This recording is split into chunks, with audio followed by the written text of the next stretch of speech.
So how do you get electricity when you're off the grid? That's going to be the discussion today on the drive home. So the first way I'm going to talk about is for very few of you out there, so we're just going to touch on it and get it over with. This is if you have a year-long running stream or river or creek. You use it, put like a paddle wheel, electric motor, or dam it up somehow. You have a little bit of hydroelectric power. When you have that hooked up, you pretty much have year-round power as long as it doesn't freeze in the winter. Now for the rest of us, we have to worry about intermittent power. We'll touch on three things. The first one, which is probably the most popular, and it's gaining popularity more and more even for on-grid homes, and that is solar power. With solar power, you buy obviously a solar panel, or in most times several. We started out with two 100-watt solar panels, and we currently have upgraded. We've got 3 more solar panels for a total of 950 watts, which should be plenty to power everything that we need. The second option is wind power. It's not quite as popular as solar. It's a little bit more expensive if you take into account wear and tear, replacement parts, and if it's too windy, it's really unusable. There has to be some kind of a governing system on it that breaks it, like puts brakes on it, stops it, something like that to keep it from damaging itself, or there's always the possibility of it falling over, which I suppose that's a possibility if you're doing a freestanding mounting system for solar panels. If you have them on the roof, that's a different story.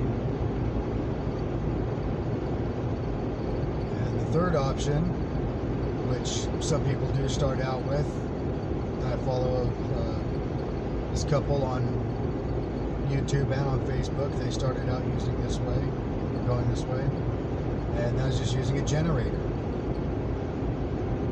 The downside of a generator is not only does it cost a lot to get in the first place, unless you get a really small generator, you don't run much off of it. But there's the cost of the generator, the cost of fuel, and maintenance, change oil, spark plugs, those kind of things. So those are the 3 most popular options. There's other things out there. There's a thing called a Stirling engine, which goes on a difference in temperature. Something really hot on one end, and then really cold on another. It's not as popular. It doesn't, for the most part, they haven't made it efficient enough to create a fair amount of power. If I remember correctly, there's a Navy somewhere, like Italy or something like that, or French. I can't really remember. You'll have to look this up yourself. But one of those 2 countries has actually made a Stirling engine for their submarine fleet.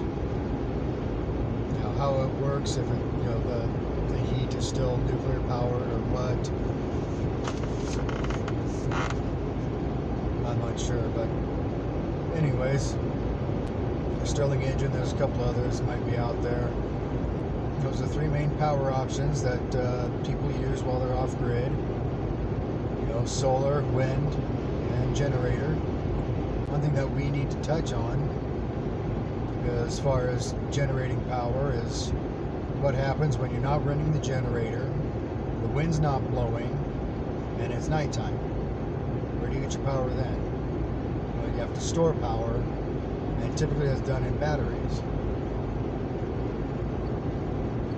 charge them up while the wind's blowing, or the sun is shining, or the generator's running, and then you use the power from the batteries at night to power whatever you need to power.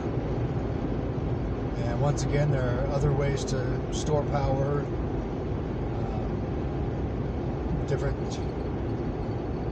Different governments are playing with, well, different entities, I should say, are playing with like a compressed air storage system, where they would use solar or wind or something like that to compress a big tank of air, and then once, you know, whatever is giving the power stops giving it, you run off that compressed air, it runs a turbine, and that turbine generates electricity. And same thing with other entities have attempted to use that power, once again, the solar, wind, what have you. Instead of batteries, they pump water into a reservoir up high, like up on a hill or something like that. And then when, you know, whatever you have is not producing power anymore, the water starts to drain, and it also goes past, you know, some kind of turbine, electric motor, something like that, impeller, and there's power generated from that.